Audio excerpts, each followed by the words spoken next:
तो बहन कुमारी मायावती को प्रधानमंत्री का चेहरा बनाना चाहिए। बहन कुमारी मायावती जिस दिन प्रधानमंत्री का चेहरा बन गई और कांग्रेस और अन्य पार्टियों ने बहन कुमारी मायावती को सपोर्ट कर दिया, बीजेपी धरातल पर आ जाएगी, बीजेपी देश से भाग जाएगी। और बीजेपी को हराने का काम कोई कर सकता है तो बहुजन समाज पार्टी और बहुजन समाज के लोग ही कर सकते हैं। पर सपा नहीं चाहती ना ऐसा। कोई चाहे मत चाहे, उससे क्या होता है। समाजवादी पार्टी ने तो हमेशा से बहुजन समाज पार्टी, बाबा साहब डॉक्टर अम्बेडकर का विरोध करने का काम किया है। बहुजन समाज पार्टी ने जो भी निर्णय लिया उत्तर प्रदेश के अंदर, बहन जी ने महापुरुषों के नाम पर जो जिले बनाने का काम किया, अखिलेश की सरकार ने उनको बदलने का काम किया। बहन कुमारी मायावती ने प्रमोशन में रिजर्वेशन के जब बिल आया तो उनकी पार्टी के सांसद ने उसको फाड़ने का काम किया। बहन कुमारी मायावती ने अपने शासनकाल में जितने भी लोगों को प्रमोशन किया उनको डिमोशन करने का काम किया। और बहन कुमारी मायावती ने बार बार प्रूव किया है कि शासन प्रशासन अनुशासन हम अच्छा कर सकते हैं, लॉ एंड ऑर्डर हम अच्छा कर सकते हैं, न्याय हम अच्छा दे सकते हैं। फिर भी जाति के नाम पर बहन कुमारी मायावती को लीडर मानने के लिए तैयार नहीं है, हमारी पार्टी को पार्टी मानने के लिए तैयार नहीं है। अपने घर को मजबूत कीजिए। अगर तुम्हारा घर मजबूत होगा तो तुम्हारी वैल्यू होगी, तुम्हारा घर मजबूत होगा तो तुम्हारा मान सम्मान होगा, तुम्हारी बहन बेटियों का मान सम्मान होगा, तुम्हारे नेताओं का मान सम्मान होगा, तुम्हारे महापुरुषों का मान सम्मान होगा, तुम्हारा संविधान सुरक्षित होगा। अगर तुम्हारी पार्टी मजबूत नहीं हुई, तुम्हारा घर मजबूत नहीं हुआ, तो ना तुम्हारा सम्मान होगा, ना तुम्हारे महापुरुषों का सम्मान होगा, ना तुम्हारे अधिकार सुरक्षित होंगे। तो अंबेडकरवादियों की जिम्मेदारी है कि अंबेडकरवाद को मजबूत करे, घर घर में लोगों को जागरूक करने का काम करे। बहन कुमारी मायावती के जितने भी क्रांतिकारी कार्य रहे हैं उनके प्रशासन के और शासन के वक्त अखिलेश की सरकार ने उनको डिमोशन करने का, खत्म करने का काम किया है। तो वो तो हमेशा से विरोध में रहे हैं। उनके पास में अपना वोट बैंक कितना है, कितना वोट बैंक है। अगर मुस्लिम समाज, दलित समाज अगर समझ जाए कि हमको अगर सरकार में आना है, हमको अपने हक हकूक बचाने हैं, तो हमको बहुजन समाज पार्टी के साथ आना है, तो वो तो जीरो पा जाएंगे। आज भी जीरो पे ही हो, कौन पूछ रहा उनको। पर सपा कह रही है अगर बसपा गठबंधन में आती है तो हम बाहर हो जाएंगे। बिल्कुल बाहर हो जाना चाहिए उनको, उनसे कोई भी फर्क पड़ने वाला नहीं है। बहुजन समाज पार्टी उत्तर प्रदेश में वजूद में है। अगर मुस्लिम समाज और अन्य समाज भी हमारे साथ आ जाएं तो समाजवादी पार्टी की कोई जरूरत नहीं है। अगर वो ऐसा बोलते हैं क्योंकि उनके अंदर अहंकार है, आज भी मनुवादी सोच की विचारधारा है उनके अंदर। उनके स्टेटमेंट देख लिए, रामगोपाल के स्टेटमेंट देख लीजिए। बहन कुमारी मायावती देश के तीसरे नंबर की राष्ट्रीय लेवल की पार्टी की नेता है। उनका समाज कितना बड़ा देश के अंदर, आज भी उनके स्टेटमेंट देख लिए कि बहन जी को कुछ मानते नहीं है। तो उनकी जो मानसिकता है वो मनुवादी विचारधारा की मानसिकता है। संप्रदायी लोग हैं ये लोग, ये भी तो धर्म के नाम पर राजनीति करते हैं। अगर हिंदू मुसलमान देश में नहीं होगा तो इनकी खेती कैसे बनेगी, इनकी दुकान तो बंद हो जाएगी।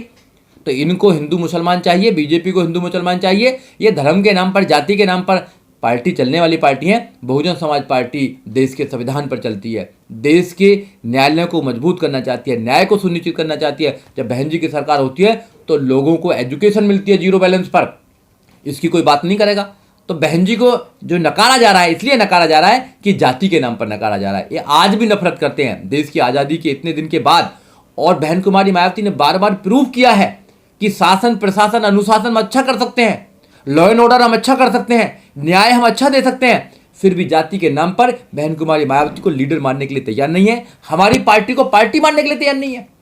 और मीडिया और ये लोग हमारी पार्टी के खिलाफ हमेशा से एक षड्यंत्र करते आए हैं। हमेशा से लोगों के अंदर एक ऐसा स्टेटमेंट देकर भ्रम फैलाते आए हैं। और कुछ बुद्धिजीवी हमारे लोग भी हैं जो इनके चक्कर में आकर लोगों के दिमाग में भ्रम फैलाने का काम करते हैं कि बहुजन समाज पार्टी तो खत्म होती जा रही है। अरे विचारधारा खत्म होती है क्या? बाबा साहब डॉक्टर अम्बेडकर की विचारधारा, बुद्ध की विचारधारा, कबीर की विचारधारा, संत गुरु रविदास की विचारधारा, फूले की जो विचारधारा, क्या इस देश में खत्म होगी? कभी खत्म नहीं होगी। तुम्हारे जैसे लोगों ने कमजोर करने का काम कर रहे हैं। इसलिए मैं आपके चैनल के माध्यम से नौजवानों को कहना चाहता हूं, अपने घर को मजबूत कीजिए। अगर तुम्हारा घर मजबूत होगा तो तुम्हारी वैल्यू होगी, तुम्हारा घर मजबूत होगा तो तुम्हारा मान सम्मान होगा, तुम्हारी बहन बेटियों का मान सम्मान होगा, तुम्हारे नेताओं का मान सम्मान होगा, तुम्हारे महापुरुषों का मान सम्मान होगा, तुम्हारा संविधान सुरक्षित होगा।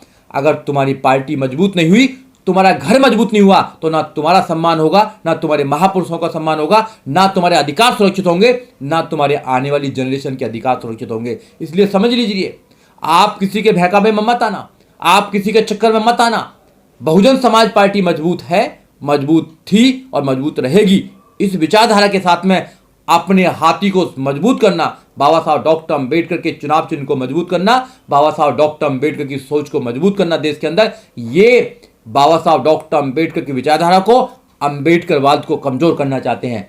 और जब जो लोग अंबेडकरवाद को कमजोर करना चाहते हैं तो अंबेडकरवादियों की जिम्मेदारी है कि अंबेडकरवाद को मजबूत करे, घर घर में लोगों को जागरूक करने का काम करे, चैनल के माध्यम से, यूट्यूब के माध्यम से और मीटिंग लेने के माध्यम से। ये आपकी ड्यूटी है। ये लोग कमजोर हो जाएंगे। और आज तो ये सिर्फ बात कर रहे हैं, आने वाले समय में मेरा विश्वास है कि 2024 में इनकी मजबूरी हो जाएगी बहन कुमारी मायावती से बात करना, बहुजन समाज पार्टी से बात करना, और बहुजन समाज पार्टी को लीडिंग में लेकर आएंगे। ये मेरा विश्वास है। पर कांग्रेस नेता तो हाथ जोड़ रहे हैं, हाथ जोड़कर बहन जी से अपील कर रहे हैं कि आप गठबंधन में आ जाइए। हाथ जोड़ने से काम नहीं चलेगा, अधिकार देने से काम चलेगा।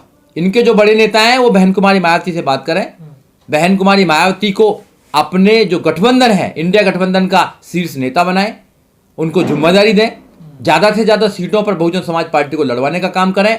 बहुजन समाज पार्टी इस देश को बचा सकती है, दूसरी अन्य कोई पार्टी नहीं है। अगर कांग्रेस से, बीजेपी से इस देश को छुटकारा पाना है, खासकर अगर बीजेपी से छुटकारा पाना है तो बहुजन समाज पार्टी को लाना है। अगर बहुजन समाज पार्टी देश के अंदर आई तो बीजेपी मुक्त भारत हो जाएगा। बीजेपी के जो अत्याचार हैं SC ST OBC माइनॉरिटीज पर, वो खत्म होने का काम होगा।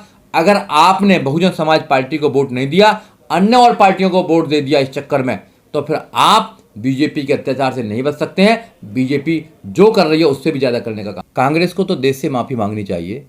कांग्रेस ने सबसे ज़्यादा राज देश के अंदर किया है, मगर आज भारत की जो स्थिति है वो कांग्रेस की वजह से और बीजेपी की वजह से है।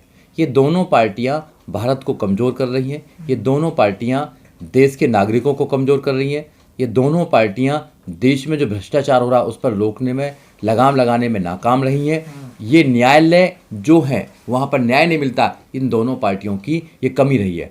इन दोनों पार्टियों को देश से माफ़ी मांगनी चाहिए, खासकर कांग्रेस को देश से माफ़ी मांगनी चाहिए। और बहन कुमारी मायावती की बात रही, जब बहन जी का शासन उत्तर प्रदेश में था तो आपने देखा होगा शासन, प्रशासन, अनुशासन, ऐसा बहन कुमारी मायावती का शासन रहा है, ऐसा पूरे देश में किसी भी राज्य में नहीं रहा।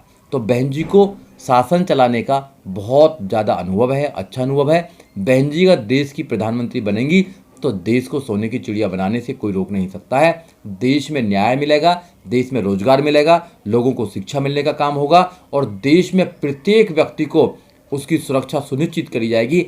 आज जो गाय के नाम पर, आज गोबर के नाम पर, आज धर्म के नाम पर जो लिंचिंग की जाती है वो बिल्कुल बंद कर दी जाएगी और भारत के अंदर प्रत्येक नागरिक सुरक्षा का एक प्रकार से माहौल हो जाएगा और प्रत्येक नागरिक को उसके मौलिक अधिकार मिलने के बाद पूरा प्रबंध हो जाएगा। कांग्रेस इतना फोकस क्यों कर रही है, इतनी मेहनत क्यों कर रही है बसपा को गठबंधन में लाने के लिए? देखिए, कांग्रेस के पार्ट में कोई वोट बैंक नहीं है।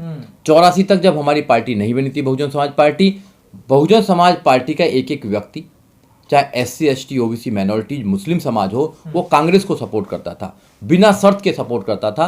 मगर कांग्रेस ने इन समाजों के साथ में धोखा देने का काम किया है। धन्य है माननीय काशीराम साहब। माननीय काशीराम साहब ने पार्टी बनाई 84 के अंदर, 14 अप्रैल 1984 को, और फिर अपने समाज को बोला कि तुम्हें खुद राजा बनना है। बाबा साहब डॉक्टर अम्बेडकर ने कहा था कि अपनी दीवारों पर जाकर लिख दो, तुम्हें इस देश का शासक बनना है। तो माननीय काशीराम साहब ने कहा कि वोट हमारी ज़्यादा है तो राजा हमारा बनना चाहिए।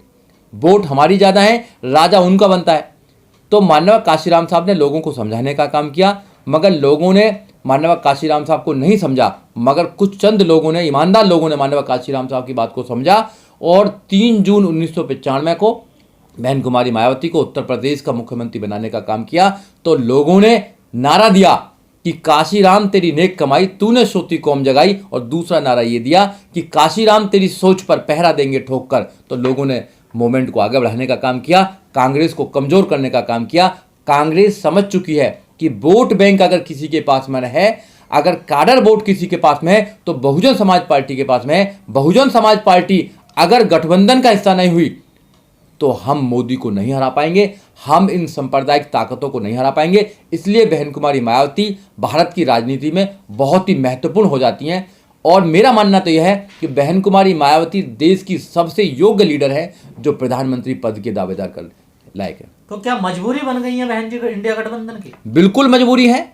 इंडिया गठबंधन का कोई भी अस्तित्व नहीं है बहुजन समाज पार्टी के अगर नहीं है तो। Bahujan Samaj party he Modi and company को हरा सकती है, सांप्रदायिक ताकतों को देश से भगा सकती है, जो धर्म के नाम पर राजनीति करते हैं उनको लगाम लगा सकती है। क्योंकि बहन कुमारी मायावती बहुजन समाज पार्टी मात्र केवल एक पार्टी है जो भारत के संविधान को इस देश में स्थापित करना चाहती हैं। प्रत्येक नागरिक को जो लाइन में सबसे पीछे लगा हुआ है उसको उसके मौलिक अधिकार देना चाहती हैं, उसके बच्चों को सुरक्षा देना चाहती हैं। केवल एक पार्टी है, वो बहुजन समाज पार्टी है। और पार्टियां तो आपने देखा ही है, सब क्षेत्रीय पार्टियां हैं, एक एक स्टेट में उनका जनाधार है, जनाधार भी नहीं है, एक एक स्टेट में चुनाव लड़ती हैं। बहुजन समाज पार्टी पूरे देश में चुनाव लड़ने का काम करती है, पूरे देश में उनका काडर है, पूरे देश में उनका वोट एंड सपोर्ट है। जब जिस पार्टी की पूरे देश में वोट एंड सपोर्ट है, उस पार्टी के बिना गठबंधन कैसे हो सकता है?